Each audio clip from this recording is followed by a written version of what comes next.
Programme को आगे बढ़ाते हुए निवेदन करना चाहूंगा एडवोकेट श्री दिनेश राजभर जी, जो सलाहकार है राष्ट्रीय राजभर सेवा संघ के, इनसे हम कुछ पंक्तियां सुनेंगे समाज के हित के लिए। आदरणीय श्री दिनेश राजभर जी, जोरदार ढंग से ताली बजाइए। राष्ट्रवीर महाराजा सुहेलदेव जी की, राष्ट्रवीर महाराजा सुहेलदेव जी की।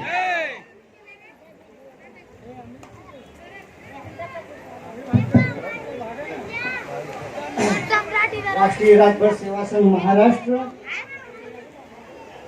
की कांदिवली शाखा के तरफ से आयोजित महाराजा सुहेलदेव जी की जयंती के अवसर पर हमारे और आपके बीच में मुख्य अतिथि के रूप में आज यहाँ पधारे हुए हमारे साथी भाई संगठन के महामंत्री राजकुमार भारद्वाज जी, हमारे बीच में उपस्थित हमारी विभिन्न शाखाओं के अध्यक्ष, हमारी केंद्रीय कार्यकारिणी के बाकी पदाधिकारीगण और उपस्थित साथियों,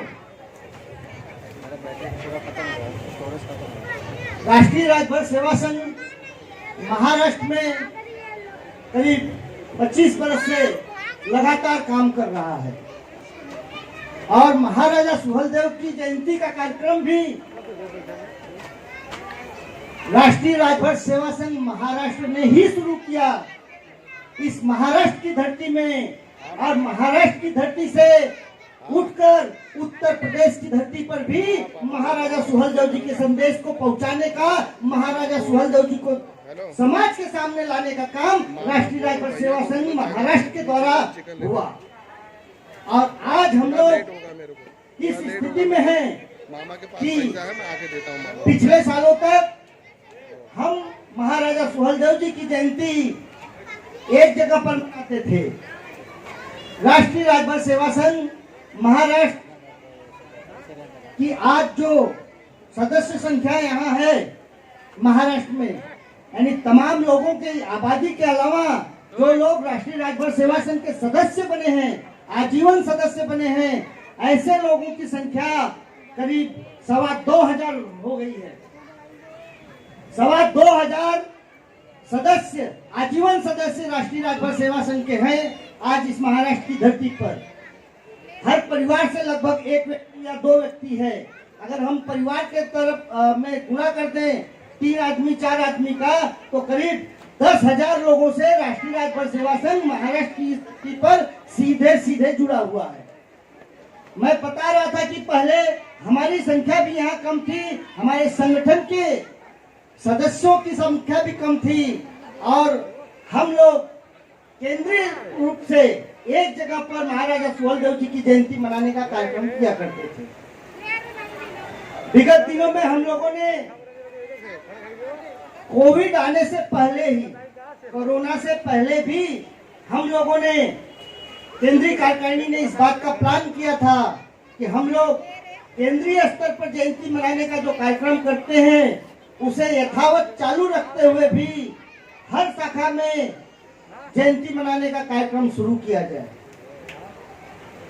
कोविड आने के बाद हम लोग मजबूर भी हो गए और हमारी चाहत भी थी, राष्ट्रीय राजभर सेवा संघ की चाहत भी थी कि महाराजा सुहेलदेव की जयंती राष्ट्रीय राजभर सेवा संघ की हर शाखा में मनाई जाए और आगे, इससे भी आगे हम जाएंगे। और आज हम देख रहे हैं कि नासिक महाराजा सुहेलदेव की जयंती राष्ट्रीय राजभर सेवा संघ महाराष्ट्र के बैनर तले बनाई गई, भिवंडी में मनाई गई, मरोल शाखा ने मनाया, मलाड शाखा ने मनाया, आज कांदिवली शाखा की बारी है, आज कांदिवली शाखा भी मना रही है। उत्तर प्रदेश में, उत्तर प्रदेश की धरती से कोई पहला महापुरुष होगा जिसकी जयंती 5 फरवरी से लेके आज 5 मार्च आने वाला है, 4 दिन में। 5 फरवरी वसंत पंचमी के दिन महाराजा सुहेलदेव जी की जयंती है और 5 फरवरी से लेके 5 मार्च आने वाला है, लगभग 1 महीना होगा।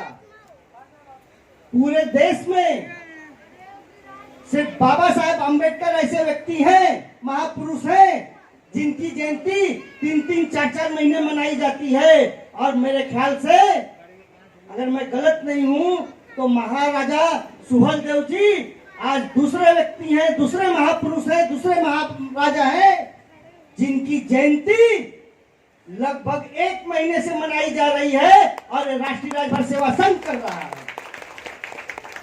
राष्ट्रीय राजभर सेवा संघ ने एक कोई राजनीतिक मंच नहीं है। राष्ट्रीय राजभर सेवा संघ, हम विभिन्न दलों के लोग यहाँ बैठे हुए हैं। कोई भाजपा से कनेक्टेड है, कोई बसपा से कनेक्टेड है, कोई बीएसपी से कनेक्टेड है, कोई कांग्रेस से कनेक्टेड है, कोई शिवसेना से कनेक्टेड है, लेकिन राष्ट्रीय राजभर सेवा संघ ने सभी राजभरों को एक सूत्र में एक मंच पर बना के रखा है, जिसका प्रदर्शन हम लोग आज यहाँ देख रहे हैं। और महाराजा सुहेलदेव जी को एक आदर्श बनाकर महाराजा के रूप में, अपने महापुरुष के रूप में जन जन तक पहुंचाने के काम में राष्ट्रीय राजभर सेवा संघ लगा रहा और पहुंचाया है। राजभरों के इतिहास को राष्ट्रीय राजभर सेवा ने विभिन्न माध्यमों से लोगों तक पहुंचाने का काम किया। नाग भारसियों का इतिहास यह राष्ट्रीय राजभर सेवा संघ के माध्यम से पब्लिश हुआ। हर राजभर साम्राज्य, यह पुस्तक जिसके जरिए इतिहास में हमारे जितने राजा रहे हैं, बहुतांश महाराजाओं की कहानियां, उनके इतिहास को शब्दों में पिरोकर लोगों के सामने अपनी खोज के जरिए जिन्होंने रखा, माननीय मग्गू बगल राजभर जी, एमबी राजभर जी, वो भी राष्ट्रीय राजभर सेवा संघ के महासचिव रहे, वो भी राष्ट्रीय राजभर सेवा संघ के अध्यक्ष रहे और भर राजभर साम्राज्य पुस्तक को जनता तक प्रकाशित करके पहुंचाने का काम भी राष्ट्रीय राजभर सेवा संघ से जुड़े लोगों ने ही किया।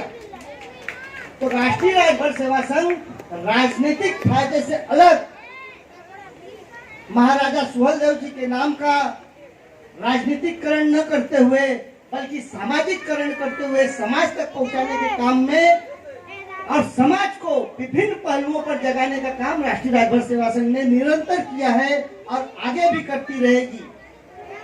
लेकिन साथियों, जब हम राष्ट्रीय राजभर सेवा की बात करते हैं और महाराजा सुहेलदेव जी की जब बात करते हैं कि महाराजा सुहेलदेव जी हमारे आदर्श हैं, महाराज हैं,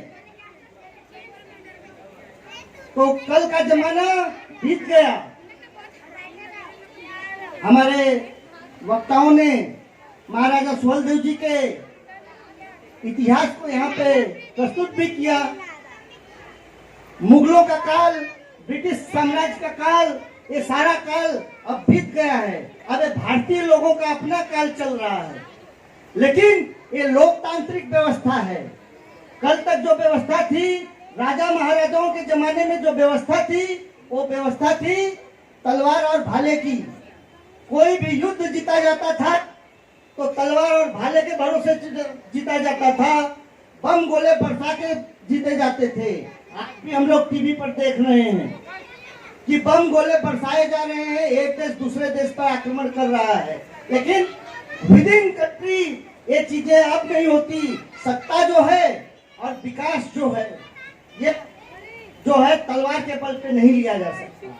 जब हम महाराजा सुहेलदेव जी के आदर्श की बात करते हैं तो जैसी एकता अपनाकर उन्होंने युद्ध लड़ा था और युद्ध लड़के देश को बचाने का काम किया था, अपने राज्य को बचाने का काम किया था, उसी तरह आज की परिस्थिति में हमें और आपको क्या देखना है? हमें और आपको वैसी परिस्थितियों का सामना आज नहीं करना पड़ रहा है। लेकिन आज की जो परिस्थिति है, इस परिस्थिति में हमें और आपको क्या करना है? आज की परिस्थिति में समाज के विकास का जो सबसे बड़ा साधन है वह है शिक्षा। समाज के बढ़ोतरी का, समाज के आगे बढ़ने का, समाज के विकसित होने का जो मापदंड है वो है शिक्षा। जो साधन है वो भी है शिक्षा और मापदंड है वो भी शिक्षा। यानी कि हमें आज अपना विकास करना है तो शिक्षा जैसे महत्वपूर्ण क्षेत्र को त्यागना नहीं है, बल्कि शिक्षा जैसे महत्वपूर्ण क्षेत्र को हमें अपनाना है। महाराजा सुहेलदेव जी राजा थे, महाराजा थे, इसका मतलब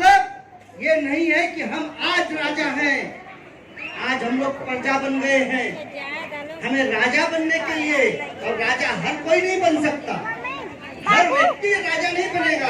जैसे आपकी नगर सेवक की कुर्सी है, तो नगर सेवक तो एक ही होगा ना एक वार्ड में। वहाँ 50 राजभर नहीं होंगे तो 50 राजभर उस वार्ड के नगर सेवक नहीं बन सकते, लेकिन 50 राजभर अगर पढ़े लिखे होंगे तो 50 राजभर वकील बन सकते हैं, 50 राजभर डॉक्टर बन सकते हैं, 50 राजभर इंजीनियर बन सकते हैं। तो उनको यानी जो सत्ता का सुख है, जो विकास है, वो विकास कहाँ से आएगा?